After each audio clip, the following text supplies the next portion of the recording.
perwakilan dari Unsur Riau pada hari ini hadir. Mungkin karena keterbatasan waktu dan biaya transportasi dan akomodasi, maka saya pribadi mewakili dan melibatkan kawan-kawan alumni di UIN Unsur Riau yang berdomisili di Jakarta. Alhamdulillah kita sudah banyak yang besar Prof di sini. Unsur Riau sudah ada di tinggal rumah Prabowo, lintas partai politik, lintas akademisi di Jakarta. Jadi kemarin itu kami sempat berkumpul dengan kawan-kawan alumni di Unsur Riau di Jakarta membahas kondisi kampus Unsur Riau seperti apa gitu. Menurut Arman, menurut saya Prof ya, laporan yang masuk itu ya, laporan yang masuk terkait permasalahan kampus Unsur Riau ini sudah banyak di kementerian, sehingga rasa saya kalau Arman membawa bukti ini itu tidak wewenang Arman lagi, karena sudah banyak data yang masuk di Kementerian Agama terkait kampus Unsur Riau. Tentu pada hari ini kemarin saya sempat meng-WA Pak Irjen Denny. Setelah pelantikan Prof itu didefinisikan menjadi Sekjen Kemenag RI, dari PLT didefinisikan menjadi Sekjen Kemenag RI, sehingga tugas dan wewenang Prof tentu berat ke depannya terkait mengevaluasi institusi pendidikan yang di bawah Kementerian Agama, terutama kampus-kampus Islam yang ada di Indonesia. Kita sadar Prof, sebelum Pak Menteri Farul Razi memimpin Kementerian Agama RI, banyak problematika yang muncul di bawah Menteri Muhammad Fauzi Menteri Lukman Hakim Saifuddin pada saat itu, sehingga muncullah polemik yang ada di situ, termasuk kampus Unsur Riau, ya, termasuk kampus Unsur Riau yang terlibat. Jadi masalah-masalah yang ada di Unsur Riau ini Prof sudah sampai pada saat Kejati pada hari ini. Sudah dievaluasi pada Kejati. Kabar yang saya terima dari Bu Meli Kejati itu ada penetapan tersangka di bulan November. UIN. Kenapa saya berjumpa Prof sebagai Sekjen Kemenag RI? Harapannya sebelum keluar putusan itu, ya, Rektor Unsur Riau ini harus dievaluasi terlebih dahulu oleh internal Kementerian Agama RI. Saya teringat Prof, kasus-kasus di UNJ di bawah Kementerian Pendidikan dan Kebudayaan, ya, itu sebelum keluar putusan dari Kejaksaan Tinggi, ya, itu lebih dahulu dievaluasi di internal Kemendikbud, di internal UIN Jakarta. Dan kami selaku Sivitas Akademika Unsur Riau Prof sudah mengevaluasi rektor jauh-jauh hari Prof, ya. Sudah mengevaluasi rektor ini jauh-jauh hari, sudah menasihati, sudah kita nasihati berubah, tapi tidak berubah sampai saat ini Prof, ya. Tapi saat ini tidak berubah. Saya bahas dulu Prof, ya. Di sektor mahasiswa Prof, aktualisasi karya mahasiswa ini direkam. Pelantikan ketua Dema, ya, ketua Dema dan lain sebagainya bisa sampai jam 5 subuh. Adinda bisa jadi ketua Dema, presiden mahasiswa Dema, datang nanti jam 6 subuh ke UIN Unsur Riau. Ini gila Prof. Sangat gila. Itu di sektor aktualisasi karya. Di sektor lainnya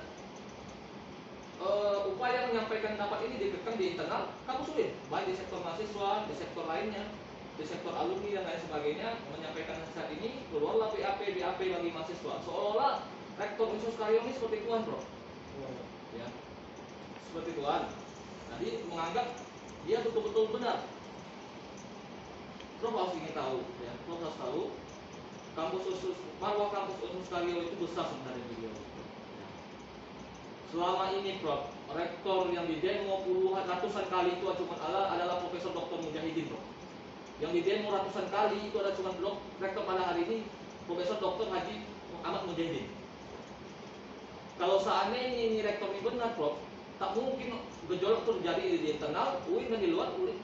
Ini sampai lembaga adat Melayu Riau berstatement, sampai Kejati Riau berstatement, sampai akademisi berstatement, sampai tokoh-tokoh Riau, pakar lingkungan hidup berstatement terkait apa masalah di Unsur Riau pada hari ini. Jujurnya Prof, sebelum saya datang ini, sejak datang di Jakarta ini, saya soal juga dengan tokoh-tokoh yang ada di Riau, masuk ketua PWNU Riau, Bang Musti Ahmad dan lain sebagainya. Emang ini tidak bisa lagi diingatkan Prof, ya, tidak bisa lagi diingatkan. Sudah dinasihati, berubahlah, apa yang patut diubah. Ternyata saya menduga bahwasanya kalau seandainya barang ini sudah basah Prof, tidak bisa lagi diubah Prof, ya. Sudah terlanjur basah dalam jebakan yang tidak kita tahu. pada hari ini seperti arahan Pak Irjen kemarin saya WA, tolong desak ke Sekjen untuk mengadakan sidang Dewan Kehormatan Rektor Unsur Karya. Sebetulnya pada hari ini kami naik aksi nih bro, kawan-kawan mahasiswa alumni Jakarta ya di Kemenak. Karena saya ingat kita punya adab dan etika.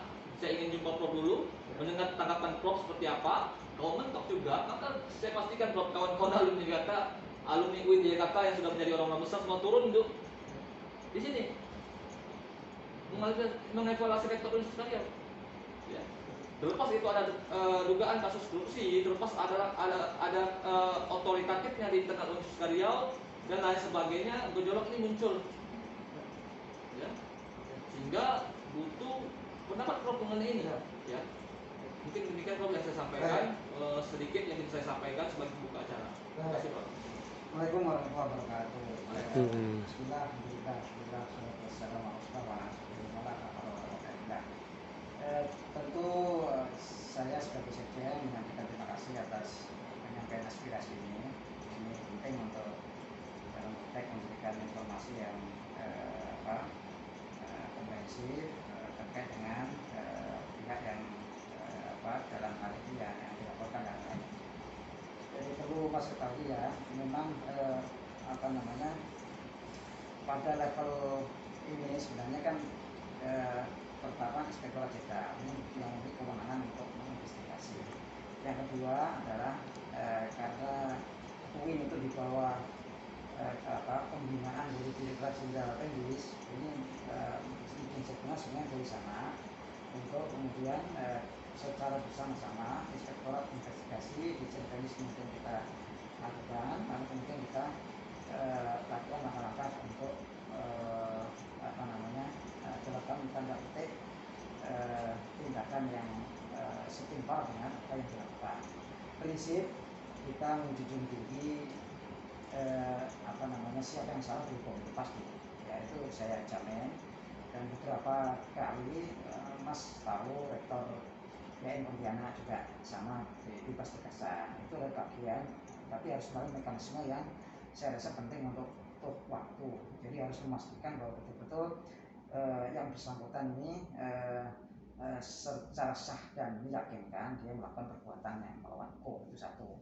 Nah, pada taraf konteks temuan BPK itu dari 42 miliar atau 47 atau 45 itu sampai ini yang masih tertanggung adalah sekitar 5 miliar. Itu jelas. Jadi BPK sudah memberikan deadline waktu, kalau sampai waktunya tidak bisa, baru itu kemudian ada langkah-langkah dalam tanda petik tadi ada dia merugikan negara dalam konteks 5 miliar itu, sehingga itu kita menunggu itu. Yang kedua, Dewan Kehormatan itu tidak ada, yang ada adalah Dewan Pertimbangan Kepegawaian, bukan ya namanya DPK, Dewan Pertimbangan Kepegawaian tingkat 1 namanya, itu untuk unit eselon 1, 2 dan para rektor dalam ini. Nah, sidang ini itu biasanya diinput dari laporan Inspektorat Jenderal kepada Menteri. Menteri kemudian memberikan disposisi kepada kami untuk disidang di TKK. Nah, sampai saat ini Pak Menteri baru membaca laporan dari Inspektorat Jenderal pasca investigasi itu. Investigasi juga sama, jadi rekonsiliasi tindak lanjut hasil temuan BPK itu pada tahun ini pada level angka 5 miliar itu tadi. Jadi itu dari sisi untuk terkait soal kondusivitas ini tentu Inspektor Jenderal juga akan melaporkan itu. Jadi kami posisi menunggu disposisi kami untuk sidang BPK. Ini kasihnya itu. Jadi setelah Menteri diskusi, Mas ini baru tahap membaca laporan Inspektor Jenderal. Dan saya rasa laporan ini sudah sesuai dengan bukti yang ada di lapangan, sesuai yang Mas sampaikan dalam konteks tadi. Jadi kita tidak mengenal itu kawan, bahkan IAIN Pontianak itu kawan akrab saya, sahabat benar. Ketika dihukum ya kita hukum. Jadi kita profesional sesuai dengan mekanisme yang ada. Jadi jangan meragukan integritas kami lah. Jadi kita tidak menang dulu siapapun yang melanggar aturan, yaitu alat sanksi. Ya, banyak lah panggil Kementerian Agama Sumatera Selatan juga penugasan juga. Jadi era sekarang sebenarnya era luar biasa penegakan disiplin pegawai, ya. Banyak yang pembebasan tugas dalam hal ini, ya. Banyak kemudian panggil Jawa Tengah juga bebas tugas pasca. Jadi banyaklah. Tetapi harus betul-betul memang kita juga ingin salah dalam langkah harus betul memastikan verifikasi ini harus benar. Jadi maka tim Inspektorat Jenderal kemarin langsung bersikap untuk ke sana dan melakukan investigasi. Jadi itu yang pertama yang perlu kami sampaikan, ya. Jadi kami tetap komitmen untuk penegakan hukum. Siapa yang salah wajib hukum. Tapi kesalahan itu harus timpal dengan hukumannya itu tadi. Jadi hukuman yang kita jatuhkan itu adalah sesuai dengan hukuman.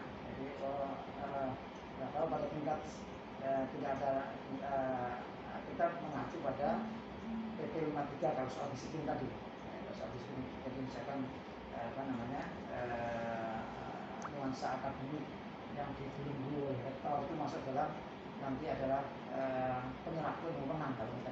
Itu saya rasa Inspektorat Jenderal sudah melakukan hal itu. Kita masih menunggu. Jadi sebenarnya kami hanya mengkoordinasikan nanti ketika ada disposisi untuk disidang di PKK, karena mekanisme itu Pak Irjen itu hanya memberikan tembusan kepada saya. Itu saya sudah baca sebenarnya, ya. Tapi kita menunggu instruksi dari Pak Menteri untuk sidang di PKK. Dan Pak Menteri dalam hal ini sangat-sangat komitmen terhadap hukum, ya. Dia nggak akan memburu lah. Jadi karena seorang TNI harus tegas dalam melakukan tindakan itu. Dan itu sudah terbukti. Ada ratusan yang sudah dibebaskan, belum lagi guru madrasah, kemudian pegawai sipil, kemudian rektor, kakanwil, kepala biro, itu semuanya sudah terkena bukti semasa 1 tahun lebih itu ratusan yang sudah kena sanksi. Ini tinggal nunggu waktu aja sebenarnya kita kena apa seperti itu. Jadi teman-teman harus sabar dulu lah biar beri kebebasan kami untuk melakukan penelaahan sesuai dengan porsi yang yang dilakukan. Bahwa informasi itu secara sudah dimasuk Dimas itu nanti mekanisme Dimas di Inspektorat sudah melakukan investigasi sesuai dengan laporan yang jadi Inspektorat sudah turun ya Pak ya? Sudah laporan sudah. Jadi dan saya sudah ada tembusan. Tapi kan ini kan rahasia nanti. Ya, tapi saya menduga ini Inspektorat sangat profesional. Bahkan pengalaman yang lalu untuk kesalahan sedikit saja yang itu merambah pada wilayah itu ada ancaman bebas dalam konteks tidak mandang rupiahnya.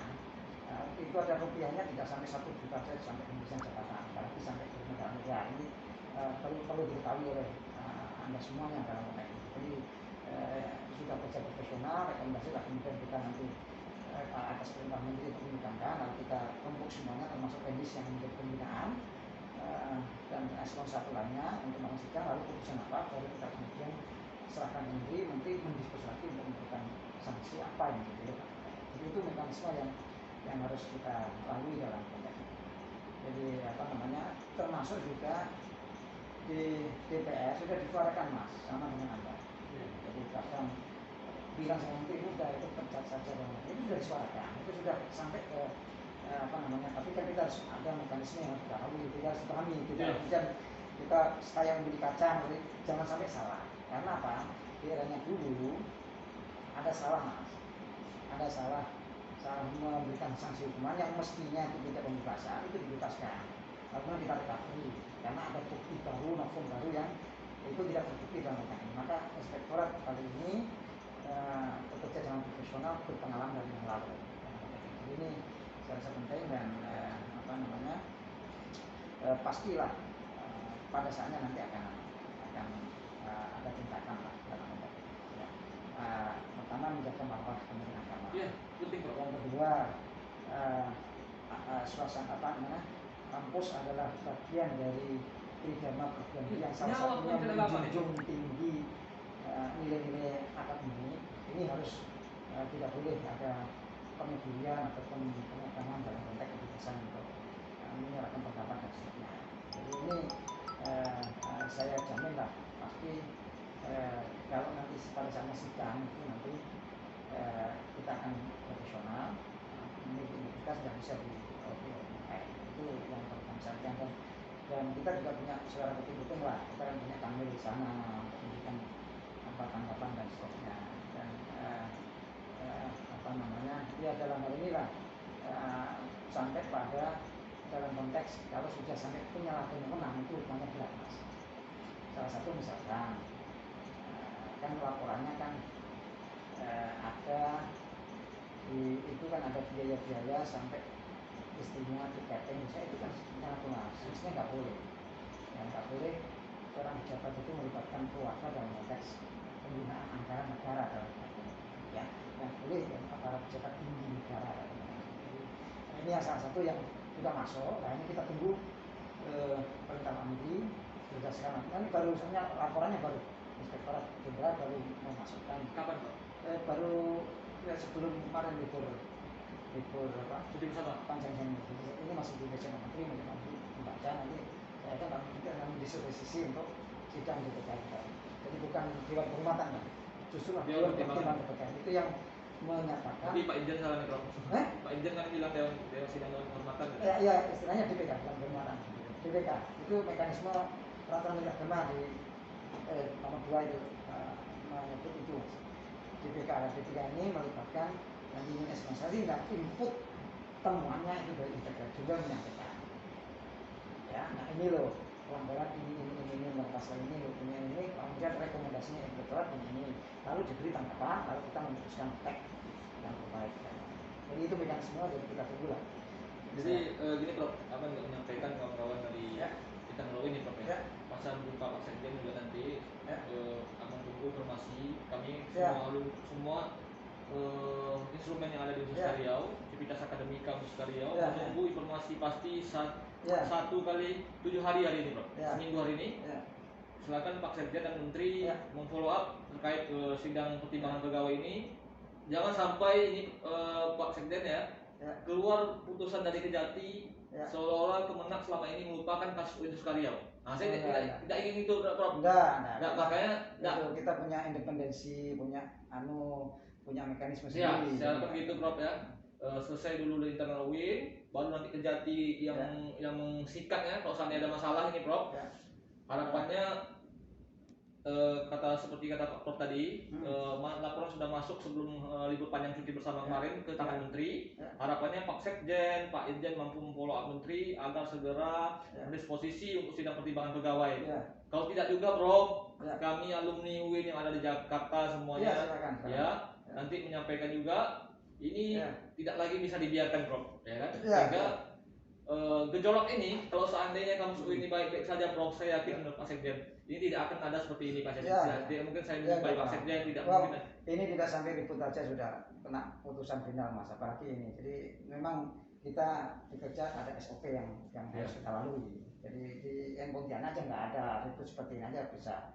Ini ada di Sumatera Selatan, kemudian di Jawa Tengah juga gitu, apalagi misalnya ini udah terbaca, tapi kita ada mekanisme SOP yang harus kita lalui. Iyalah Pak Sekjen, saya ucapkan terima kasih waktu Pak Sekjen.